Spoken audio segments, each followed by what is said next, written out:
आई माझी हौशी. त्यांचं नाव विसरलो. काय नाव आहे? अक्षय. अक्षय बाबांचं नाव घेते.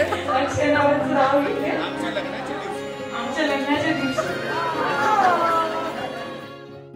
तू रोज असते सुखाची बहर, सरेनाच माझा तुझ वीण प्रहर. तू माझे जग, जगाची भाषा, तुझ वीण सोडून मज कोण आशा. डोळ्यात दिसता तुझ्या मीच बाप, स्वप्न म्हणावे की साखर झोप. आशेची पणती रोजच तेवल, नव्या नात्याच पहिलं हे पा.